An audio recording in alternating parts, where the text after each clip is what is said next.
Hey, thanks for tuning in to this episode of the iDeas podcast.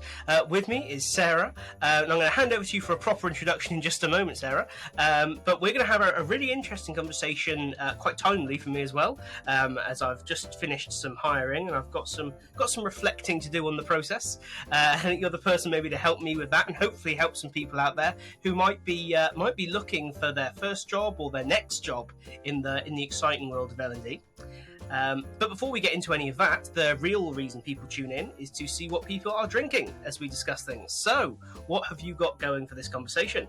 I actually was short on time. I had another meeting right before this, so I had to make a quick tea. But I usually drink matcha, an oat milk matcha latte every single morning, but I have not had that yet. So excuse me if I'm a little foggy brained. But this is an Egyptian licorice mint tea in my vintage California mug. Very nice. I've got very dull on this end. It is ridiculously warm for the start of September in the UK right now. So I've just got very dull but very cold lemonade. Okay. Then there's people like me across the UK right now going, what is this? There is a huge fire thing in the sky and it's making everything hot. Well, I live in Austin, raining, so it's always hot. Yeah, this is it. I don't know how you manage it. At the moment, it kind of creeps over that kind of 18 and 19 mark. That's just me done. It's just no point in talking to Tom anymore. Yeah, it's nothing's going to get done. Cool. So, I mean, over to you for an intro first of all. Yeah, so thanks so much for having me on the show. I'm really excited to be here. So my name is Sarah Cannistra, and I am the founder of the Overnight Trainer. And so what the Overnight Trainer does is help coach people throughout the entire life cycle of their learning and development career. So from wanting to get into learning and development in the first place and not knowing where to start, to just getting your first role in L&D and coaching you through, how do you take all those transferable skills and apply them to your new role? And then all the way up to executive L&D coaching. So helping L&D executives really and leaders understand their own personal learning strategy and signature, and how they can bring that to an organization and get a seat at the table. So all that kind of came from my own experience. I've been in the learning and development space for the last 10 plus years. Happened overnight. One day was a sales manager. The next day, obviously a longer story than this, but, asked to be a systems trainer. And that's how I got my start. It was overnight. So hence the overnight trainer. So I just worked my way up, and within 2.5 years became director of training. So it happened really fast. And I had some, really great mentors and teachers and trainers of my own. And from there, I've led the learning department of 4 different organizations. And so in addition to doing coaching, I do some consulting on the side too, to make sure, I still got it. But yeah, that's pretty much kind of me in a short nutshell. Awesome. It's really interesting, actually, just as a starting point. I kind of jokingly said before we started this call, there's a lot of advice out there for people seeking jobs in L&D, and some of it is of, I'll politely say, questionable value. Go into more detail of that maybe when we're not on a public call.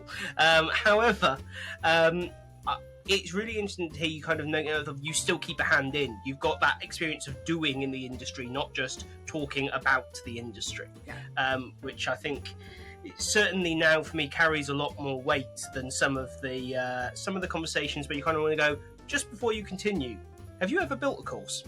Have you ever spoken to an SME?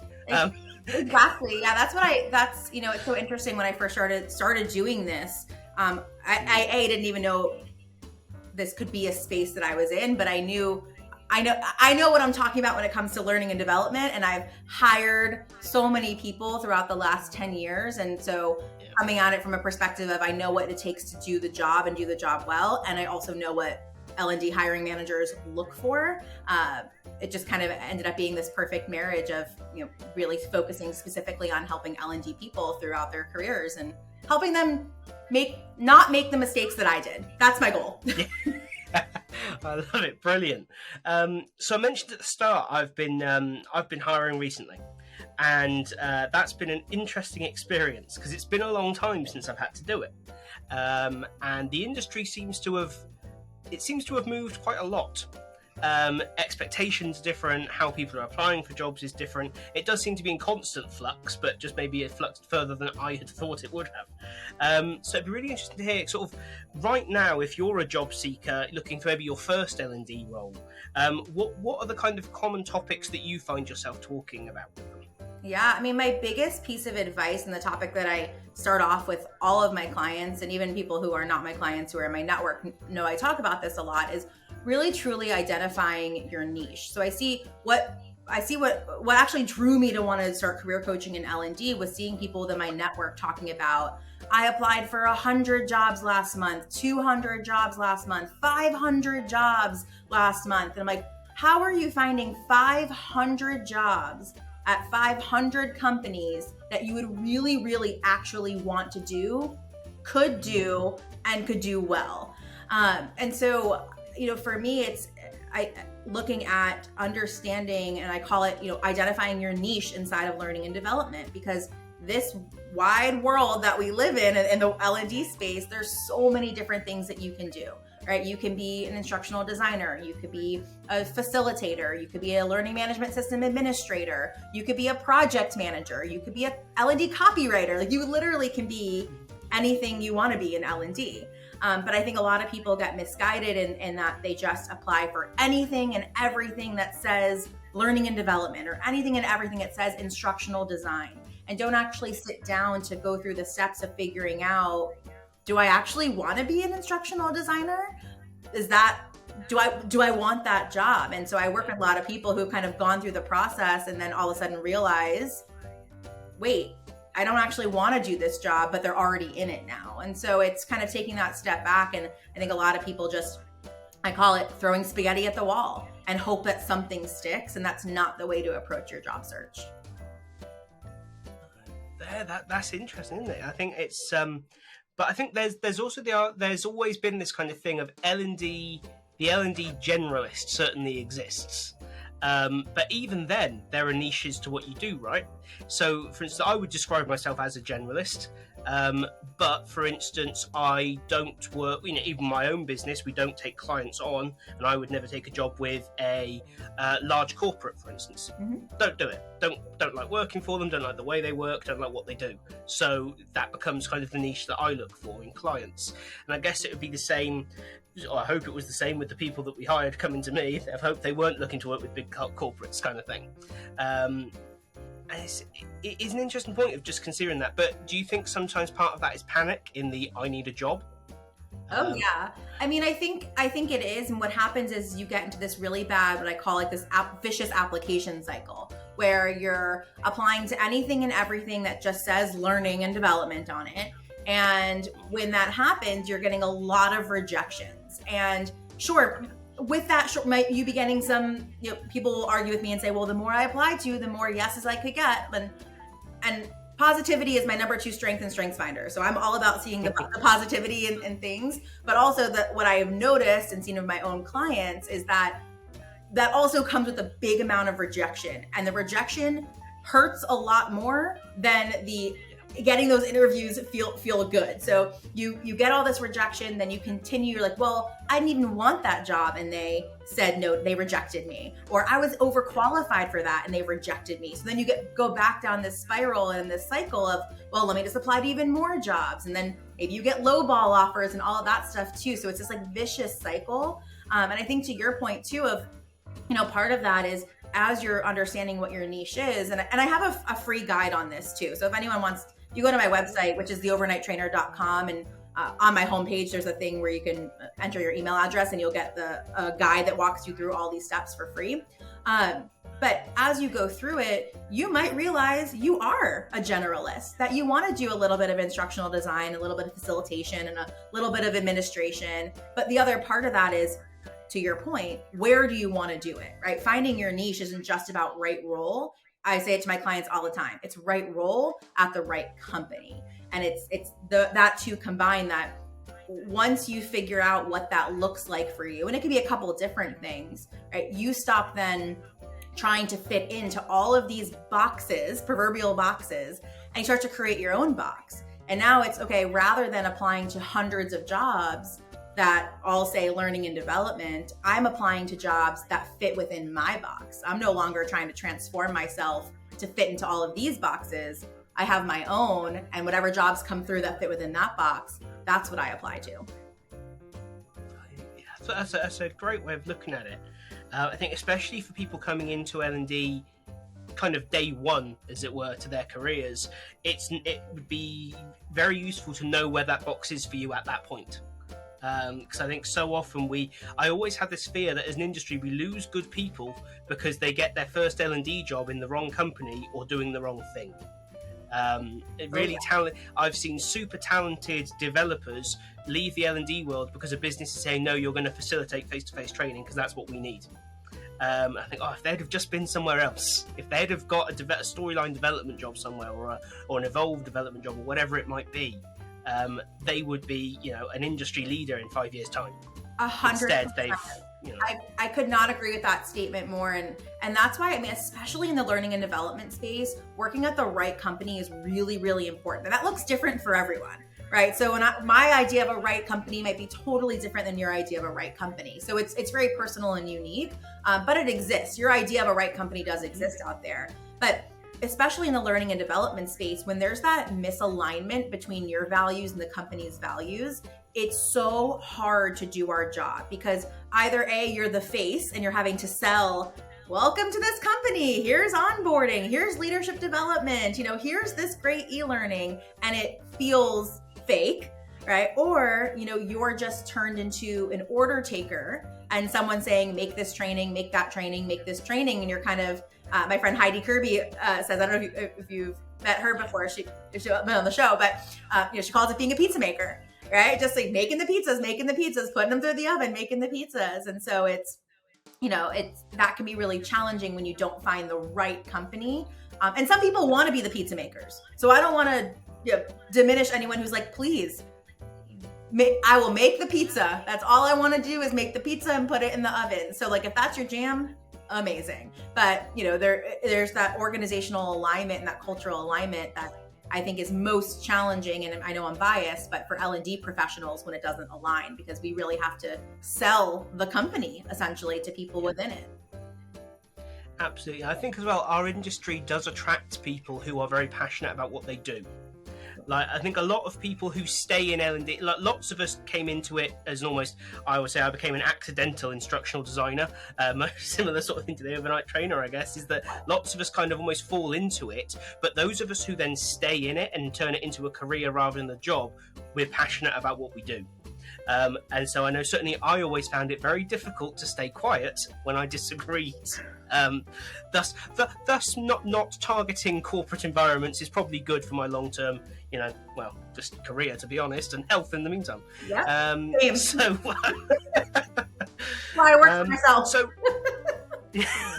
exactly it. That was the solution. It's like, I keep falling out with companies. Well, I should start my own. Then it's only my own fault if we fall out. Exactly. Yep. Falling out with myself every day. That's it. That's how you know you're doing a good job and challenging yourself, or at least that's what the voices say. Yep. I guess that when you come in on stage one, that's kind of really nice to know. But once you've been in L&D for a while, you almost kind of... I think it's quite challenging looking for jobs when you've been in the industry for a while because the industry keeps moving, right? And if you've been in one place for 3, 4, 5 years, potentially your business may not have kept pace. So what kind of different advice do you give to those who are stepping from one role to their next role? Well, it's funny you ask for different advice because my advice is actually very similar because niches change, right? Like when I first got into L&D, my niche was facilitation. Like that was my jam.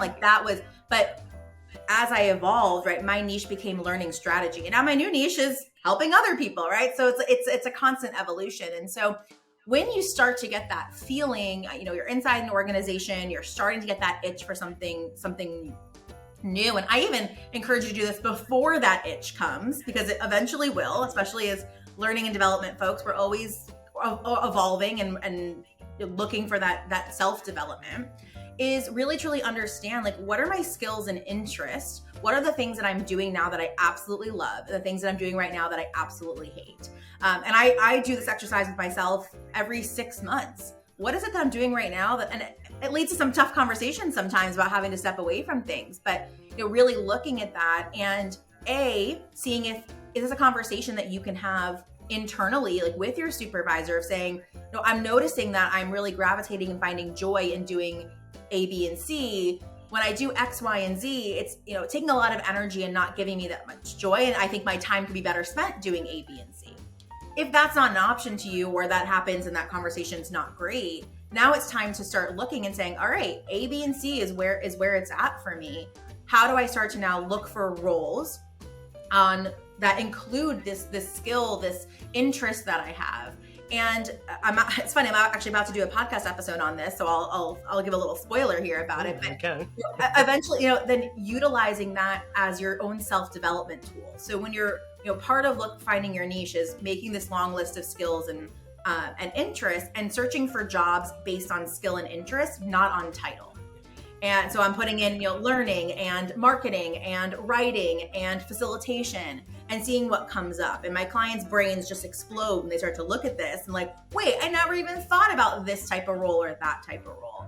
And starting to really research those and say, okay, what are the qualifications here? And if you meet 10% of them, all right, that's a great way to look at the other 90% and say, this is my development. I need to learn this model or this skill or get more experience doing X, Y, and Z. And that could be through coaching or through courses or through mentorship, through Google search, right? So I think it's really important, going back to that niche, is that it's ever evolving. And when you start to feel that your energy is depleting from what you're doing, it's a good sign to say, all right, let me explore what that next niche is, utilize that as a jumping off point for my self-development. Or if I realize, hey, I'm super qualified in all of these things, I can do all of these, I have all these transferable skills, then maybe it's a time to jump right now and to start applying. So it's either way, you can use it as a self-development tool and a framework essentially, or a proof of concept that you're ready for that next role.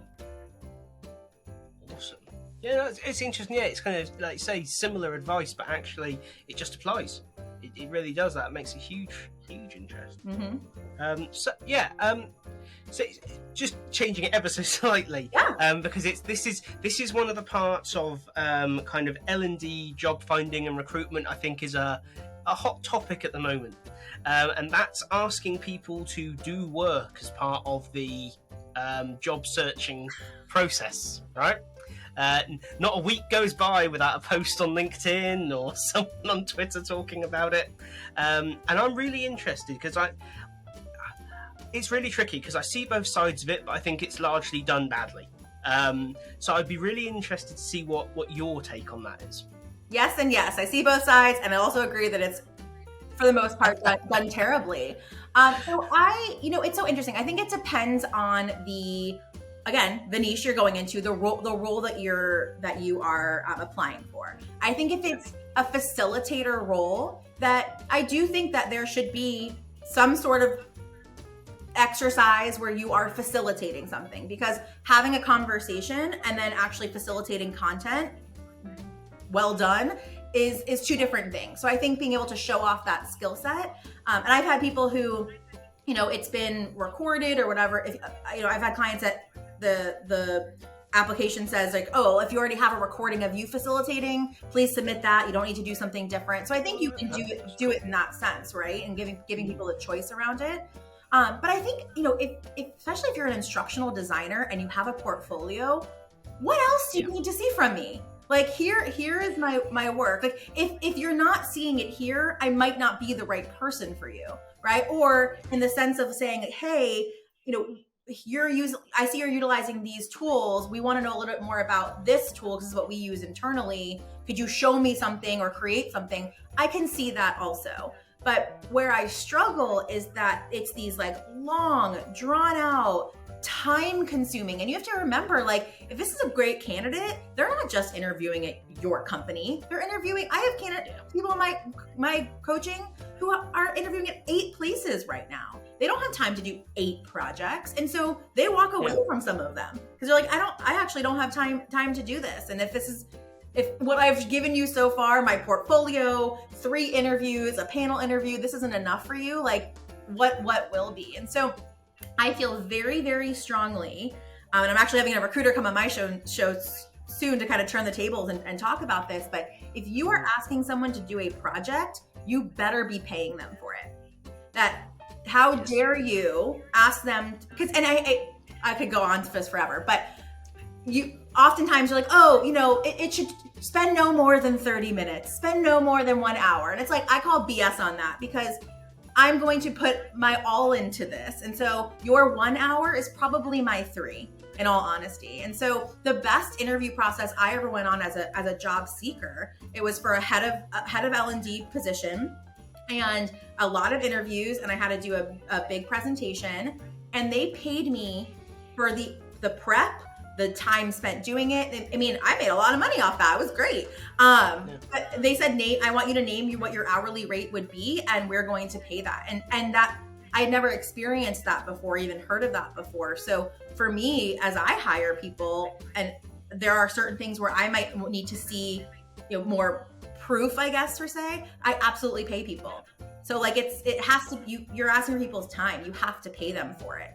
And, so I think that's the way where it's done right. But I don't know what the thought process is for people to just constantly put people through the ringer. It's like either you see it or you don't. And if you don't, you need to have that conversation and say, hey, we really like you, but we don't see X, Y, and Z. Would you mind putting something together for us? Because that's what's missing here. People are scared to have those conversations. Hiring managers, recruiters, whoever it may be, they're scared to have those frank conversations of saying, we like you, and we're also concerned about this one piece. Can you help us with those concerns? Yeah, it's interesting to hear that. It's one of those things I've always viewed it as, if someone's asking you to do free work before you've even started, that's a pretty bad warning sign for what your balance is going to be like if you get the job. Clearly, you are going to be getting calls in the middle of the night if they're going to ask you to do it free now. So the hiring process I use for developers now is actually that we say, look, we'd like you to take on a piece of work for us. We're going to pay you for it. Yep. And if we like it, you'll get a job. And if we don't, you won't. Yeah. Easy. It's easy. It's so easy. Just pay people for their work. This is it. Why can't you put logic in that? Well, this is it. My kind of argument's always been, if you've got enough money to hire someone, you clearly have money. So just pay, you would never ask anyone else in your business, I would hope, to do free work. I suspect the issue is that a lot of these companies would ask the people inside to work for free, and do and R on overtime or other such things. It's not much to ask, and that's it. If you can't afford to pay, fair enough, and you can't ask people to give their time for free. It's not agreed. Well, it's just not complex, is it? I do kind of wonder how the debate still goes on, but there it is. That and learning styles. Maybe we end here. Maybe the world listens to this episode and they say, you know what? Tom and Sarah make some really good points. We're going to stop. Hey, if one company will stop doing it from listening to this, our job is done. This was worth it. Mm-hmm. There we go. That's it. Either that or you can start paying and I'll interview every round with you. Yes. Just to make sure. Just for applying for the job. Yeah, exactly. Marvellous. But that doesn't happen in the real world, so there's really no danger to it, is there? But that's cool. So we spoke a lot about their sort of portfolios then. So I take it by that you are fully on the bandwagon of a portfolio is a fairly essential piece to the kind of modern L&D professionals application. I think it depends on your position, right? So I think as a facilitator, I'll say this. I have never once in my life had a portfolio. So in my career, going from being a corporate trainer to corporate training manager to head of L&D, never once have had a portfolio. That doesn't mean it's not necessary or needed, right? Like I have work samples I've had to send people and things like that. But I think people often, what I find sometimes with portfolios, this is in the job searching perspective of like, people focus so much on their portfolio that they stop, like they use that as a fear tactic for themselves, essentially, or limiting belief. Like until I have all of these things in my portfolio, I can't apply for jobs. Until I have, and I hear that as more like that, things that hold people back. And so I agree it's essential for certain roles. I do believe instructional designers, if you're looking for instructional design roles, you do need to have a portfolio. Does it need to be the ridiculous website that you have? No, I've seen really great portfolios that are Google Drives. I've seen great portfolios that are, I just was talking to 7 Taps. I'm sure you're familiar with 7 Taps. Yeah. I've seen portfolios made on 7 Taps. I've seen great ones made on Canva. I have a client who they asked for some work samples. She didn't have a portfolio. She put some things together on Canva, got the job. So I think people put a lot, like almost too much emphasis into it. Whereas it's supposed to be a snapshot, right? It's not supposed to be everything, your entire life's work. And so I do see it's necessary for certain roles, especially in the instructional design world. But I don't think people need to put as much energy into it. It's not the end all be all. It doesn't have to be this insane website that costs you hundreds of thousands of dollars. No, that, it's refreshing to hear, because I think a lot of the advice is it must be this amazing thing. No. It's got to look this, you've got to think about, and you should think a little bit, think about personal brand at some point during the process, but it doesn't need, like you say, it doesn't need to be in the sense of a bit of, multi-million pound company has a website. The example of the person I ended up hiring literally sent me 3 links in a Word document and said, I'm really sorry, this is really boring looking, but the content is the best content I've ever made. And it was great, and we hired them. And not once was I concerned about the fact that it was a Word document, because, does it matter? Really? Yeah, I think. Am I going to ask them to build a website? No, it's not their job. Like hiring managers want to see the product, right? Like that's for me. It's not. I don't go to your website and say, "Oh wow, this website sucks." I'm like, "Wow, this e-learning they created was incredible."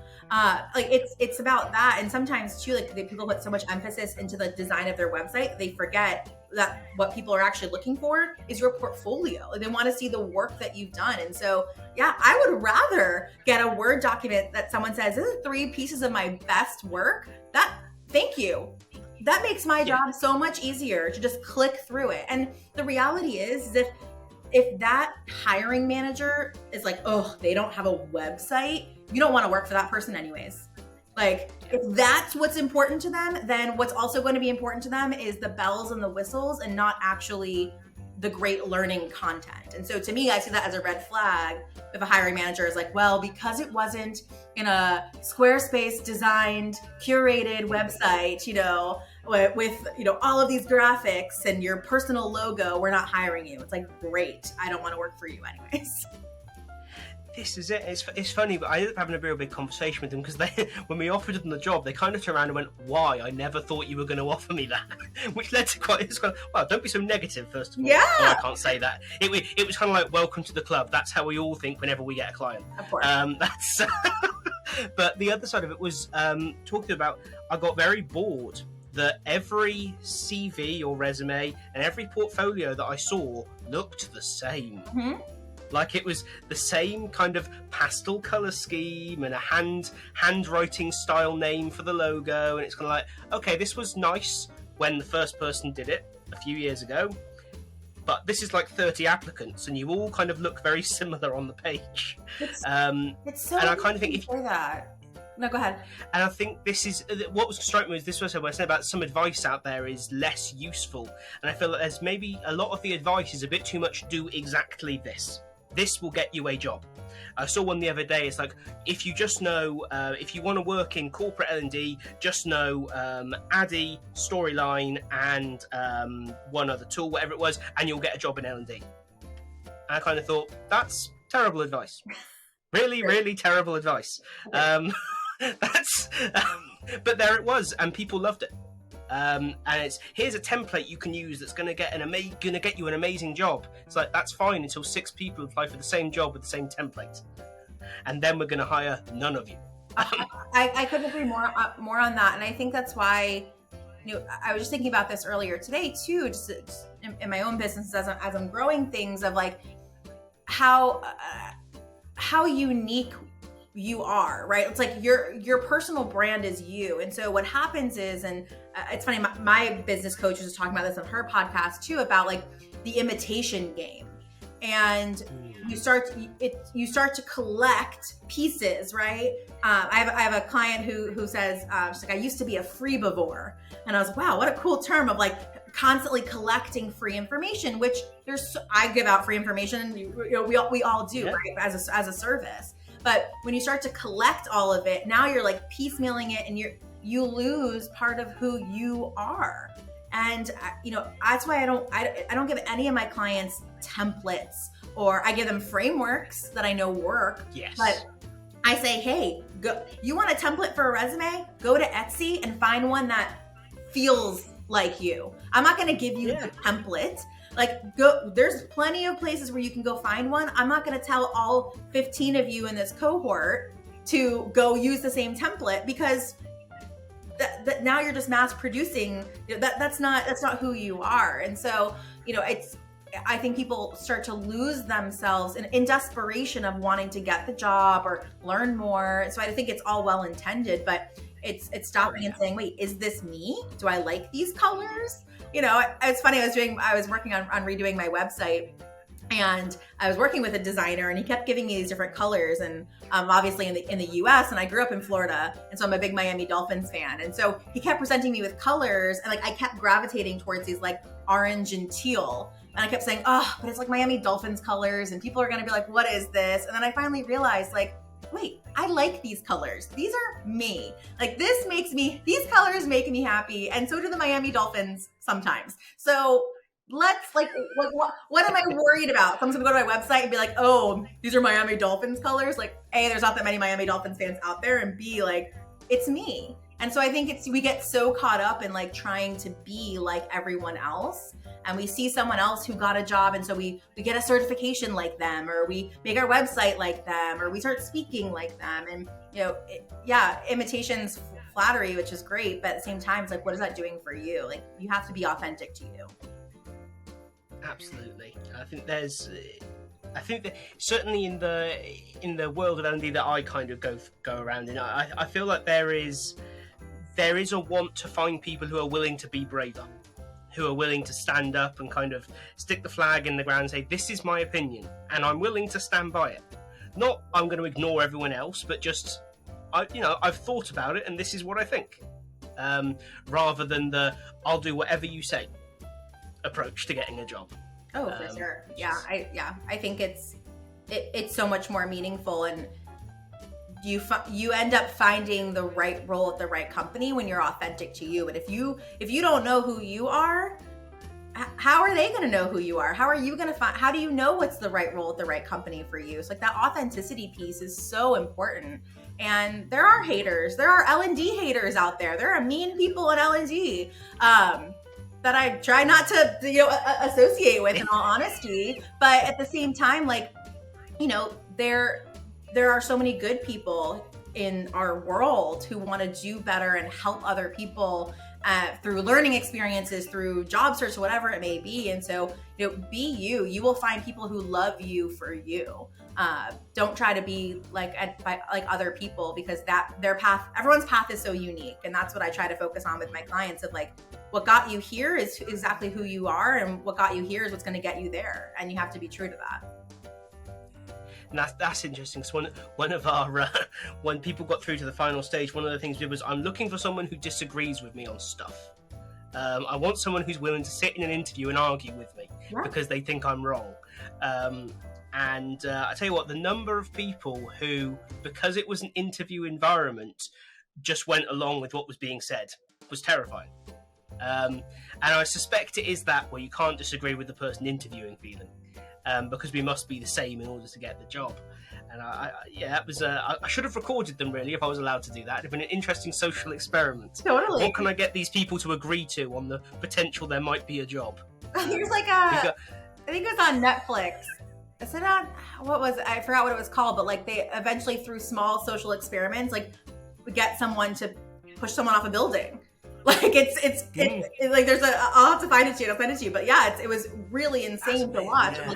Tiny, small little social experiments building upon each other. And then, obviously, it was recorded and they didn't push them off the building, but it's within a course of a day, what was able to happen from a psychological standpoint. And so it's pretty interesting, when under pressure and in desperation, what people will say and do. And then ultimately that's on them when they get into the company and they're misaligned and it doesn't feel good. And they have a really bad first day and second day and 10th day and 100th day. And that regret sits in too. That's it. Absolutely. So I guess one thing I would definitely like to ask you then is social media. because I've had some big discussions about this recently, about social media and looking for a job. Is it a good thing, a bad thing, an ally, or your worst enemy? Are your posts 5 years ago actually going to cost you a job today? Ooh. For instance, when you put up those photos of that holiday you would have maybe shouldn't have put up on LinkedIn. Maybe it's more of a Facebook thing. I don't know. Yeah. Where do you stand on those kinds of things? That's interesting. I've never been asked that. Of course, I've thought about it. I think, if it's like a racist comment from 5 years ago, that I think there's levels, right? Yeah. Like, I think we're on a scale, but I think the reality is it a picture of me holding a beer in a bathing suit? Like, what does that matter to you? Are you not holding a beer on a weekend too? So I think, and again, if a company is seeing that and saying, well, that's not a good representation, like, great, like, awesome. I don't want to work there anyway. So I think there's that piece of it, right? I mean, I think if you're doing like illegal drugs and things like that, of course someone's going to look at it and be like, that's concerning. So I think, just your own in general, be careful what you put on the internet, period, because it lives forever. But I think from a job searching perspective, where I have seen a lot of my clients shine is being on LinkedIn, being authentic on LinkedIn, and authentic, again, not like, oh, here's all the illegal things I'm doing this weekend, but, authentic in the sense of this is what I'm going through. This is what I've experienced. And here's something that happened to me that shaped who I was. And I tell my clients all the time, you're not here to be an influencer by any means. If you want to be, sure. But it's a platform to really, there's not just thing as work-life balance anymore. There's no such thing as separation, right? It's work-life harmony. It's work-life integration. And so what happens to me, my home is my work and my work is my home and all of that. And so I think there's a piece of utilizing social media and specifically LinkedIn to A, show your authenticity, B, show your thought leadership. And I think, also utilizing it in the sense of networking and creating a personal brand for yourself. And I know that word gets thrown around, personal brand. What does that mean? And I think to me, it's just if I read something you wrote, I want to know who you are. And I truly believe, and I was just talking about this in another networking group I'm in, but your personal brand is the new certification, right? People are finding you or communicating with you, and they don't care if you have a master's degree, excuse me, a master's degree or this certification. You've now created this personal brand for yourself that has drawn me to you. So I really believe that it can be used for good. And again, if there's something that's on your personal page that's not illegal or racist or sexist or all of those things, then if they're holding that against you, it's not an organization you want to work for.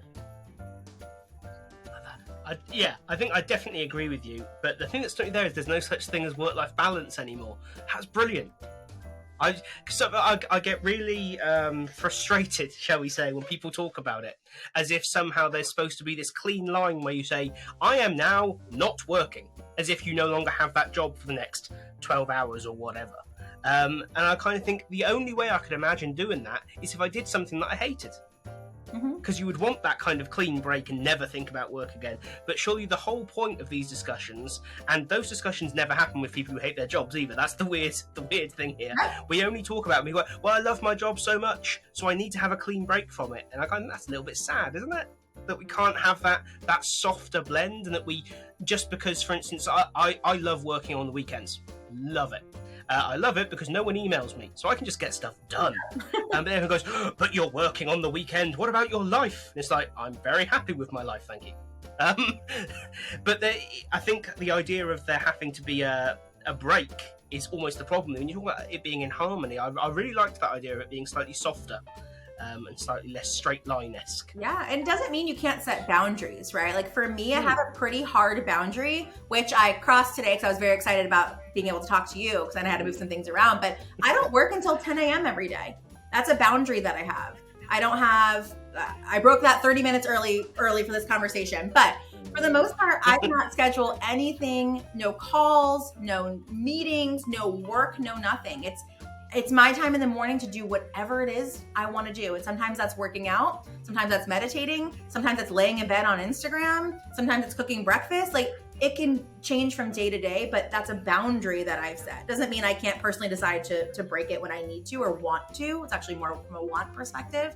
But you can have boundaries, but there's no real such thing as balance. Balance says it's 50-50, right? And same thing. It's like, I don't, Mondays I don't take meetings. It's just I call it my CEO day where I focus on stuff. And Fridays I do podcast recordings. And do I work on the weekend sometimes? Yeah. But I know on Mondays I don't have any meetings. So you can really, even working within an organization, like, you can create your own life. You can create this harmony, this integration, set boundaries. All those things are important, but to turn off and turn on and turn back off, that's exhausting.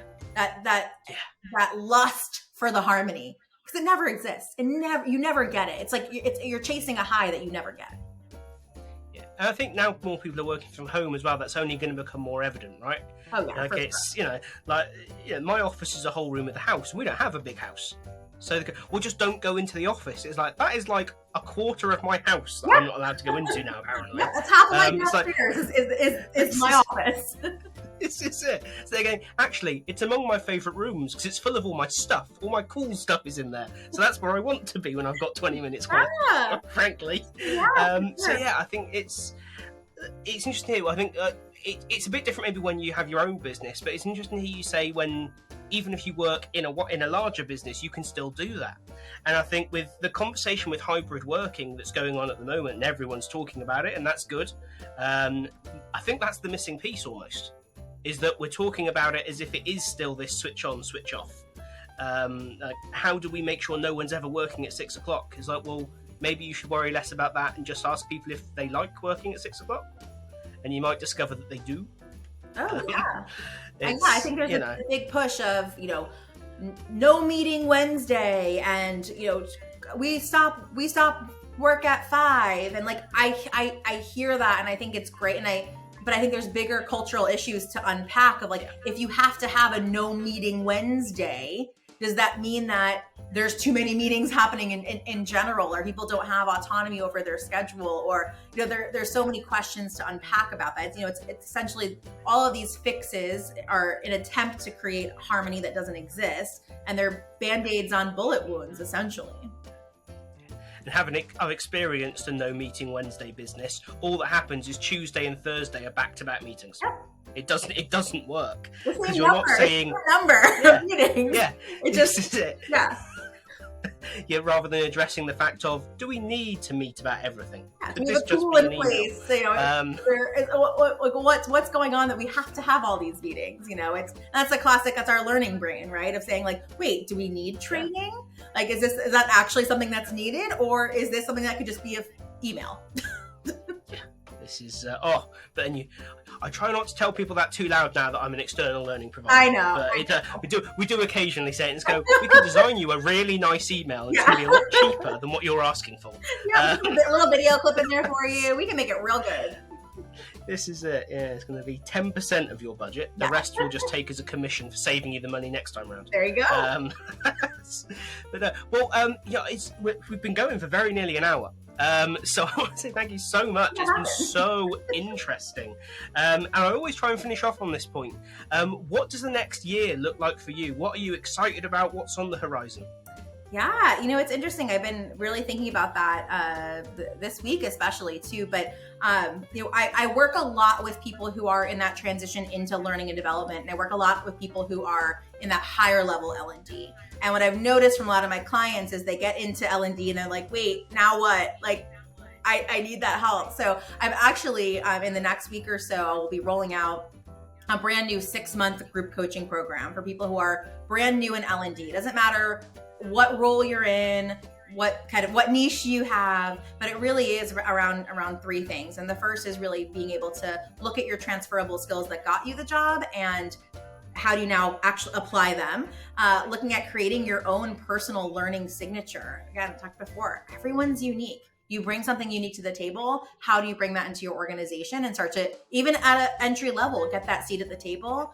And lastly, understanding growth strategy, right? So you should, what's next for you? How do we start to plan that so it doesn't get to a point like we talked about earlier, which is like, ugh, I'm burnt out, I need a new change. Like, how do we start to get those pieces moving? So launching that program, which is going to be really, really exciting. And I feel like it'll fill a nice gap in the programs that I offer. And then working on some cool partnerships. So, I consult with Learning Cluster Design. I don't know if you've heard of it, but it's an incredible model, the LCD model. I do consulting work with them and working on how do we integrate that into the coaching programs that I have. So that's exciting. I work with the Talent Development Think Tank, which is a really awesome networking group. So looking at all the different partnerships that exist out there, and growing that business and being able to help more people find more fulfilling jobs. Like this, to do this job and to do it well, you have to have a servant's heart. And we have so many people who we all have servants' hearts who want to help people, and that's no different for me. And so I'm constantly looking at ways at how I can evolve to help more people get more fulfilling jobs where they want to be and helping them grow in those careers. So, that's kind of what's next on the horizon of the next 6 months. And then beyond that, I haven't said this out loud to anyone, but I guess now that I'm here. Oh, I'm breaking news. I'm on writing a book about how to get into learning and development. So now that I said that out loud, I have to actually do it. So now it will actually exist somewhere. So yeah, so working with a accountability partner on that, and a coach on that as well. So yeah, stay tuned for a book, I guess. It's weird saying it out loud, but I'm happy to breaking news on the show. That's amazing. I'm so pleased to hear that. I think there's been for a little while there was almost a kind of, oh well, don't be one of those people that writes a book about what you do. And I was really, as someone who loves books, like that side of this room is just wall to wall books. I was so sad when that happened because it meant only the same 5 or 6 people in our industry were going to churn out books, and they're great, but they kind of all say the same thing again and again. Yeah. And it's so great to hear people like yourself jumping into that arena, because it's the kind of thing we do need. It's the kind of thing where when I was getting into L&D as a people manager, I went, how do I get into L&D? And people just kind of went, well, you learn how to do some training and you do it. It's like, great, that's awesome advice. Thanks, guys. And then you'd ask people in L&D and they wouldn't really know either, because that's what they did. Exactly, yeah. I think that will be amazing. And obviously we will have links in the description of this episode to the website where you can get in touch with Sarah and sort of take advantage of the fantastic services she's clearly offering after this lovely free advice to get you kick-started today. Thank you so much for taking the time to appear on the show. I know you must be very busy. I like I said, broke my boundary for this because I'm just so excited, and I think you're doing such incredible work. And it's actually one of my clients who reached out to me and said, you need to be on his podcast. You need to reach out to him. So I appreciate you responding back to me about my request to be on the show. I thought it would be a really awesome fit, and I'm so excited to have had this opportunity. And I'm sure it's not the last time we'll chat either. Definitely not. You'll come back on series 3 with your book. Put that out into the universe. Yeah, absolutely. Don't worry. It takes me ages to get through series. Series 2 was supposed to be like a year after series 1. It's nearly 2 years. Amazing. Okay, good. Oh my, I better get started writing today. Yeah, very, very little pressure involved in coming back on this show, let me tell you. But thank you so much. Thank you so much as well for all those of you in the audience. Thank you for tuning in and joining us for this chat. Before you go, if you have enjoyed it, do hit like, do consider subscribing to the channel. And if you want to support us more in some of our new projects coming up and our future events, we've got another IDTX 2-day conference coming up in January. Consider joining us on Patreon. You can do so for just £1 a month and be part of the gang that supports all of this.